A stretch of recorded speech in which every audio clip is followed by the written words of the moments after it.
acabou-se a brincadeira. Cruzeiro, Cruzeiro querido, tão combatido, jamais vencido.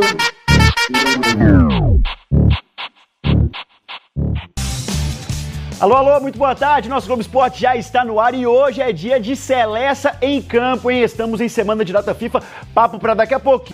Falar do Cruzeiro agora, essa semana foi só de treinamento. O próximo jogo do Cruzeiro é contra o Corinthians, só na quarta-feira da semana que vem. Depois, no sábado, dia 23, tem a final da Sul-Americana, né?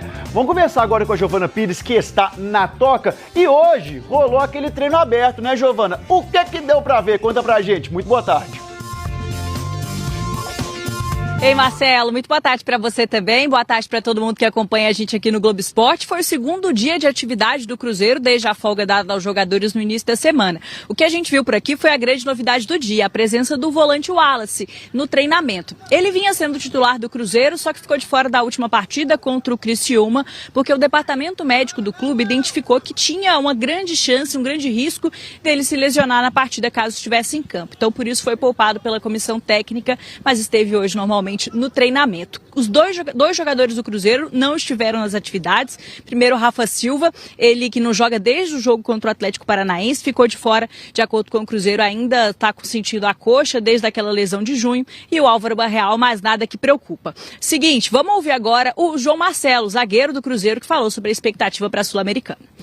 A torcida está ansiosa aí por essa final. Um jogo muito importante pela história, por tantos anos sem estar em uma final internacional, mas a gente precisa estar concentrado, precisa estar focado no jogo contra o Corinthians. Também é muito importante para a gente focar bem nesse jogo, para aí depois sim pensar na final e fazer um bom jogo para sair campeão.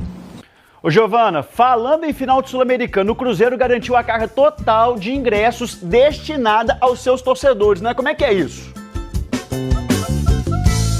Exatamente, Marcelo. O seguinte, o torcedor do Cruzeiro já comprou 9 mil entradas para essa partida. A Conmebol encerrou a venda oficial no site. O Cruzeiro comprou os ingressos restantes para comercializar aqui no Brasil com o sócio torcedor do clube.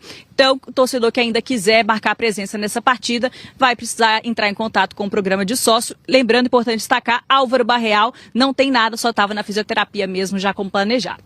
Excelente, Giovana. Muito obrigado pelas informações. Pois é, assim, o vídeo que eu postei no meu Instagram, que já tem 150 mil views, alguma coisa assim, é um vídeo antes da final da Copa do Brasil, então é antes do Gabigol fazer o único bom jogo dele do ano, o que também é um fator. É um ano muito ruim do Gabriel Barbosa, por vários fatores, mas também pelo fator que ele não conseguiu jogar bem.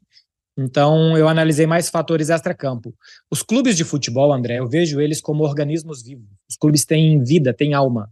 E o Flamengo é uma pessoa diferente do que é o Cruzeiro. É um organismo diferente do que é o Cruzeiro. E o Flamengo permite mais uma relação de amor e ódio de um jogador com o perfil do Gabigol, que se envolve em muitas polêmicas, mas que ao mesmo tempo é muito carismático e tal, e como que as coisas se resolvem dentro de campo. O Cruzeiro tem bem menos esse perfil. Acho que para funcionar no Cruzeiro, esse perfil do Gabriel Barbosa não encaixa, além do custo que ele acarreta. Eu não sei quanto de dinheiro o Cruzeiro tem, eu acho extremamente danoso ao futebol brasileiro que vira um campeonato de quem tem o pai mais rico, de quem vai assinar o cheque maior, e não quanto o clube gasta, porque é aquilo que ele gera. Isso é um problema do Cruzeiro, do Atlético Mineiro e de tantos outros clubes do futebol brasileiro, mas eu acho que o perfil que o Gabriel tem extra-campo, aliado com o mau ano dele, e se a gente for buscar em 2023 também, vamos uns meses para trás, não fazem com que eu acho que seja uma boa contratação.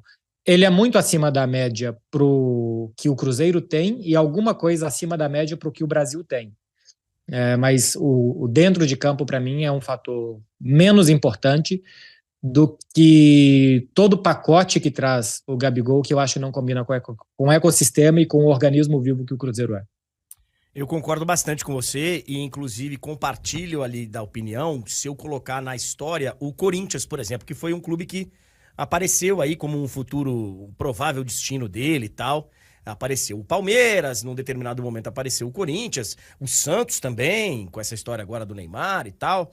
Mas eu acho que não tinha a ver com o Corinthians, justamente por causa disso. A torcida do Flamengo tem uma relação com os seus jogadores que ela é diferente. Ele tolera mais algumas situações. O cara resolve no campo, resolve. Outra, um ídolo, enfim. Mas o cara estar em um bingo clandestino vira engraçado pra torcida do Flamengo, sabe? Em Belo Horizonte isso vira um drama. Tem aquele negócio, né, de tem que ser um time de, entre aspas, bandido, tem que ser um time, né? Então, enfim. Aliás, depois eu vou falar sobre um outro negócio. Não, tanto que assim, vamos virar a página, mas o Flamengo de 2009, que foi campeão brasileiro, tinha muito esse perfil de jogadores assim, Adriano, Zé Roberto e tantos outros que eram extremamente controversos assim por atitudes fora de campo, que deram liga dentro de campo. Eu acho que isso seria impossível de funcionar no Cruzeiro. O Atlético Mineiro em 94 tentou fazer lá a Selegalo, Neto, Renato Gaúcho e outros jogadores, assim, não durou 3, 4 meses. Em alguns lugares isso dá muito mais certo do que em outros, a história mostra. Hoje a imprensa acompanhou o treinamento do Cruzeiro aqui na Toca da Raposa 2, Cruzeiro dando sequência aí na preparação, um clima bem leve, inclusive depois da vitória importante sobre o Criciúma, e o Cruzeiro aí está no G7 do Campeonato Brasileiro. Pensa em 2 frentes, jogo com o Corinthians quarta-feira em São Paulo e depois a finalíssima dia 23 diante da equipe do Racing lá em Assunção. Muitos cruzeirenses inclusive se mobilizando para acompanhar esta grande final diante da equipe do Racing. As informações sobre o treino: 3 garotos treinando com o elenco: Teves, Kenji e Joseph. Os garotos aí do Sub-20 estão de férias, um período de férias depois da eliminação para o Palmeiras, mas esses 3 estão trabalhando aqui com o profissional. Quem sabe podendo compor a delegação para esse jogo contra o Corinthians. Fica a dúvida se o Fernando Diniz vai escalar um time todo reserva ou se vai mesclar a equipe do Cruzeiro. Lembrando que Matheus Pereira, Caio Jorge e Gabriel Veron são desfalques certos porque vão cumprir suspensão pelo 3º cartão amarelo. Quem não foi a campo? Álvaro Barreal.